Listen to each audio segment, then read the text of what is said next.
Welcome everyone. You have a couple of seconds to scan this QR code and then I'll start. So, hello everyone. If you're here today, it means that you're somewhat interested in the collaboration between corporates and startups. And to be honest, it often feels like Tinder. You know, both swipe right, they want a relationship, and then they discover that they don't speak the same language, they don't have the same priorities, and poof, one of them disappears after the first date. So let's dive into this. My name is Laurent Quinet. I'm what we can call a serial tech entrepreneur for more than 25 years. Created, grown, and sometimes sold multiple B2B startups to corporates. So I've worked one foot in the startup open spaces and the other one in corporate boardrooms. So I have developed over time an acute translation engine between those two worlds, because having corporates collaborate with startups is like having gorillas dance with mice. It's a challenge, right? So currently I'm CEO of Novable, an open innovation and startup scouting company, and we work for some of the largest firms on earth. We help them with their corporate venturing activities, strategic foresights, and also anticipation of disruptive threats. So I've built a thing with corporate venturing and innovation, and in bridging those two worlds. I even wrote a book about it, Corporate Venturing, a Framework, and we'll dig into that a bit later. So, okay, when we think about startups and corporates, we immediately see in our minds something like two different hermetic walls with preconceptions. Startups think corporates are slow, bureaucratic dinosaurs, and corporates think that startups are chaotic, unreliable kids. And the thing is, they're both right. And it's true that it's a bit like David versus Goliath. When a 10-people startup meets a 100,000 person corporate, it feels like this. A bit like Odoo against SAP. Well, sorry, my bad, it should be this way. But today, the power of dynamic is shifting. Goliath needs David more than David needs Goliath. All right, so you're here at Odoo Experience because you believe technology should transform the way we work, and startups are where most of that transformation begins. But the question is, how do we bring their speed, creativity, and ideas into the world of large organizations? So let's first crush some preconceptions. First, corporate venturing is not just corporate venture capital. CVCs are investment arms of corporates taking stakes in startups. It's a part of corporate venturing in general. That includes partnerships, POCs, co-development, venture clienting, and a lot more. And usually when you talk to innovation professionals, corporate venturing professionals, they will mention what I call the big five. You know, M&A, CVC, hackathon, accelerators, venture clienting. But actually, there are way more ways for corporates to engage with startups. Here's a list of 50 possible engagement models that I list in my book, but we'll come back to that again. Second preconception, corporate venturing is not something new. I could go far, far, far back in time. Well, in 1914, one of the earliest examples of corporate venturing, when DuPont invested in General Motors, not just for financial returns, but because GM's growth also meant more demand for paints, coatings, materials that DuPont made. So, and that's more than 100 years ago. Later you have AT&T Bell Laboratories, founded in 1925, IBM Research, 1945, or Xerox PARC, 1970, who gave the world to technologies like the transistor, Unix or the C language, or companies like Lucent or Adobe. So they were pioneers of corporate venturing in action, research, spin-out, commercialization. But fast forward to the 21st century, most large organizations have a corporate venturing activity, more or less mature, more or less invested, but at least an activity that engages towards startups, or more generally, open innovation. A few numbers that illustrate this trend. First, we now have 2,500 corporate venture capital units globally as of 2023. That's 10 times growth over 10 years. Second, 1 in 6 startup deals now involve corporates. That's 3 times more than 10 years ago. Third, corporate-backed funding hit $65.9 billion in 2024, and that's a 20% year-on-year increase. Venture capital alone can say the same, right? And fourth, CVC-backed startups have a 2 times lower bankruptcy rate, and according to the same study, they usually exit at higher valuations. So CVC, and more globally corporate venturing, is already something big, but it might become the next big thing in startup ecosystems. So what has changed? I would pin 4 major changes. First, the speed of change. Our world is facing multiple forces and threats at the same time. Climate change, pandemic, AI, geopolitics, and the speed and the size of those tasks are so huge that corporates can't do everything alone. They need external help, aka startups. So they simply don't have the choice anymore. Well, today, technology cycles are shorter than the average corporate procurement cycles. So when AI models evolve in 3 months, a corporate innovation team can't take 3 years to react. So, because the fact is that startups are not just suppliers of technology, they are time machines. They let corporates experience the future earlier. So speed is the first. Second, the democratization of startup creation and tech development, to which Odoo definitely contributes, of course. Cloud, no code, Novable, abundance on funding. You can now create a tech startup alone in your living room with very low tech skills. Third, there are too many startups out there. A new business opens every 3 seconds, and finding the right needle in a haystack is becoming very, very difficult for corporates. They face a choice overload. And fourth, the other side of the coin, startups face attention scarcity. Today, they receive too many corporate requests, and they don't have a lot of bandwidth, so they need to choose their battles very carefully, way more than before. And those 4 forces are intertwined, they reinforce each other, and so much that we now live in a kind of Copernican revolution in the world of corporate venturing. In the old world, corporates are buyers and startups are suppliers. Corporates were the center of gravity and startups were orbiting around them. They apply to challenges, to accelerators, to CVCs, and they hope for validation. But in the new world, power shifts. Top startups are over-solicited, and for the first time in history, startups are choosing corporates, not the other way around. The best ones have dozens of options, so they look at rankings, peer reviews, founder communities. So before choosing which corporate to work with, before choosing the corporate to devote their time to, they choose. They are doing their due diligence. If approvals are fast, if contracts are transparent, if commitments are real. So yes, tables are turning, and we can see real signals of this shift already, like in Startup Verified, a very recent initiative like 2 weeks ago, exposing the innovation theater from corporates. It's a public founder-led review platform for corporate partnerships where startups anonymously share their experiences collaborating with corporates. And you have, a star rating system on different categories, full details on the collaboration, even advice given to both corporate and the startup. So they're comparing corporates and they're willing to call out when collaborations are poor. There is also an interesting study by Startup Blink, the Corporate Startup Activity Index 2025, and the title stands for itself, and that clearly states that corporates are actively competing in terms of how good their innovation programs are. So they truly advertise. And the report also reveals that more and more corporates are shutting down startup programs that can't prove ROI. So corporates that don't perform are simply disregarded.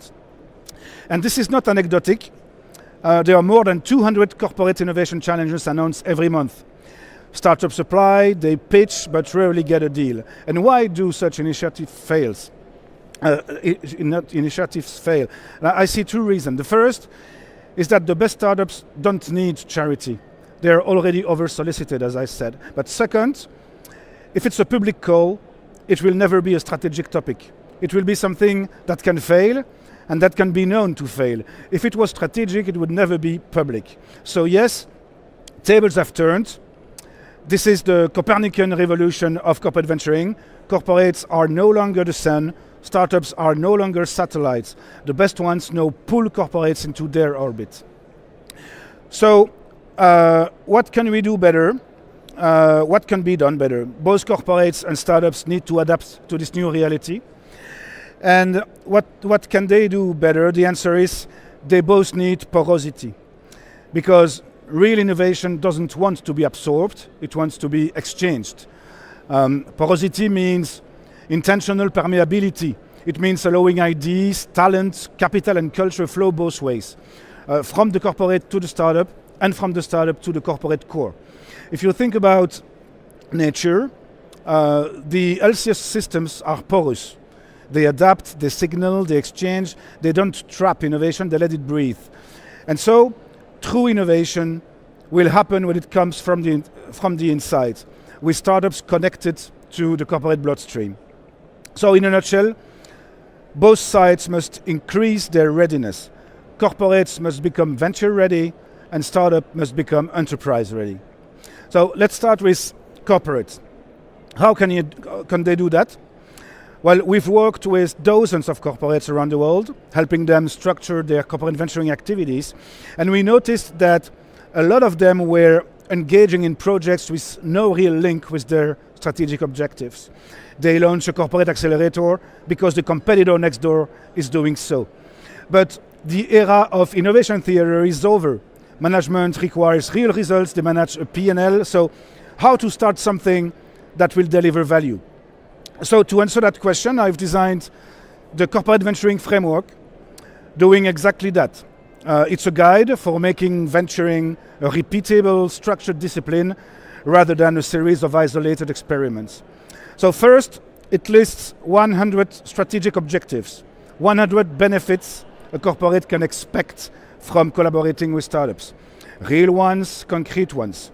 They're organized in 8 categories, like HR, marketing, technology, or procurement. For instance, you have introduce disruptive innovation, or enhance brand image, or expand into new geographical markets, and a lot more. And through a simple methodology, you identify which benefits actually contribute to your corporate strategy. And once you have identified the benefits, the framework suggests the most effective engagement models towards startups. So we have listed, as I say, 50 ways to engage with startups. For example, talent exchange program, licensing agreement, venture building. And the framework just cross-references benefits with models to identify how to maximize the value through startup collaboration. Let's say that one of your objectives is to expand R&D capabilities. Then you'll know that innovation labs or open innovation programs or technology sharing are the most effective models to achieve this objective. And this is based on our extensive experience working on both sides of the table.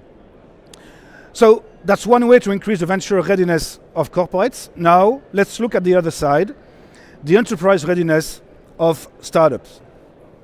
Something startups need to understand is that corporates have a minimal threshold of requirements to work with startups.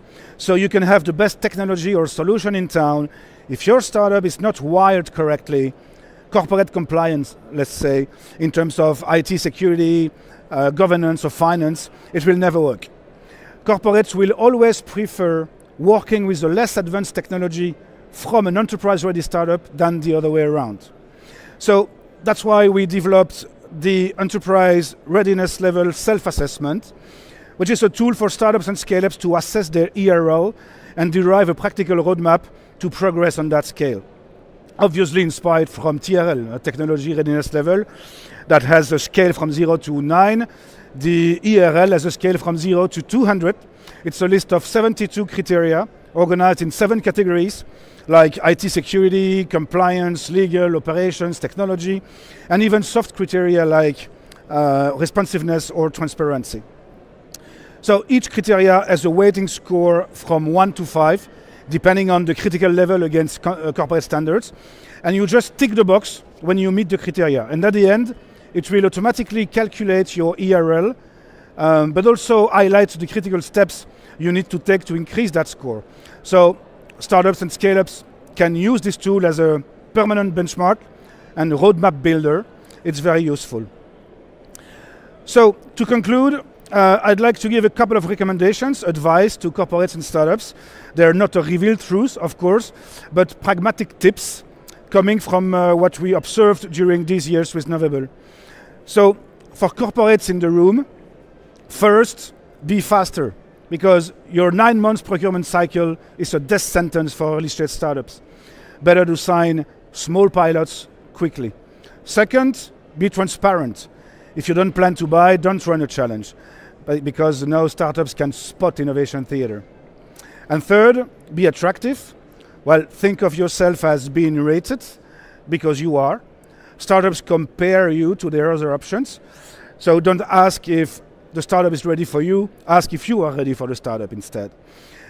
For startups and scale-ups in the room, a couple of advice. First, be enterprise ready. Corporates don't just buy you your technology, they buy your reliability. So fix the basics, security, compliance, and processes at least. Second, be selective. Your time is your most valuable currency, so pick corporates with real intent and strong track records. And third, be clear. So tell corporates not only what you do, but how you fit into their machine. Because a great product is not enough. You need to look like a partner, not just a pilot. And since we are to do, there might be some SMEs or mid-sized companies in the room as well. So I also have a couple of advice for them. First, think like startups. Agility and experimentation are your competitive edge. So don't let corporate habits slow you down. But also think like corporates.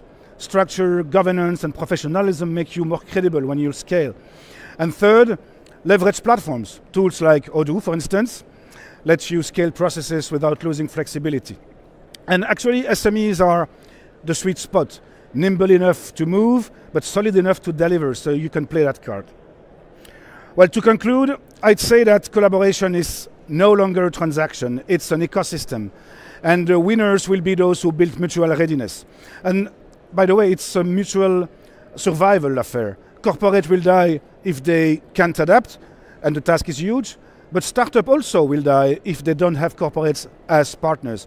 If you bring the best of both worlds, combining creativity and power, then together you can change the world. And the future of venturing is not about corporates helping startups or startups disrupting corporates, but it's about two sides getting ready for each other. For us, finally, both corporates and startups will swipe right, but for the good reasons. Thank you.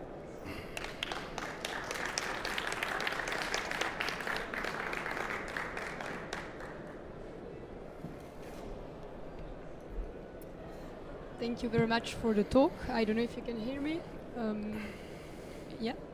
All right. A few questions. The first one, do you have concrete examples of this shift where the corporate was targeted by startups? Yes. At Novable, we work a lot with corporates, and I have a thriving example from France. We work for Framatome, which is a big player in the nuclear industry. And we work with them for a couple of years now, and one day they called us and say, hey, we have a problem, Novable, can you help us? Because we have startups starting to contact us, not to collaborate with us, but to actually purchase technology from us. And so it's a total shift, because now startups that are well financed by private funds will now buy something from large established companies, even in some topics that are usually the privilege of nation states. And so this is the most striking example I have right now. It's the collaboration can go both ways when it comes to supplier-vendor relationship. Okay, thank you. Another question, do you feel like most corporate venturing units know how to best work with startups, or do they often just copy each other? Well, I think that corporate venturing units or CVCs are improving their practice over time. It was maybe the case a couple of years ago, but now what we see is that CVCs and corporate venturing units are getting closer and closer from the strategy. So before they were just there to identify startup and invest in them, but now they receive some strategic requests from business units, helping them just to landscape a technology ahead or to explore a market and do something that is way more than just invest or transact, but also contribute to the overall strategy. And so doing this, they are really the bridges between the corporate language and the startup slang. And I think it's the future of this collaboration, provided that they are not totally detached from the vaisseau amiral, so the headquarters. They need to enable this porosity that I was talking about in the talk. Okay. And how do corporates find the enterprise-ready startups? Yes, they rely on companies like Novable because we apply this enterprise readiness check for any company that we scout for them. Otherwise, they could also use the enterprise readiness level tool from the other side of the spectrum. They can just contact me and I'll explain them how to do that. And maybe one last question. Yes. What was your favorite project linking a startup with corporates? Well, there are so many. Instead of giving a specific example, I will give a category of a use case. I think when we bring the most value and when we are the proudest at Novable is when we know that we scouted a company that is engaging in a long-term relationship with corporate. At the end, it can end up with an acquisition, with an investment, but since they work together on concrete things and help innovation from the corporation, from the inside, when it connects to the bloodstream, as I said, then we know that we have touched something and succeeded in our mission. Okay, thank you very much. Thank you very much.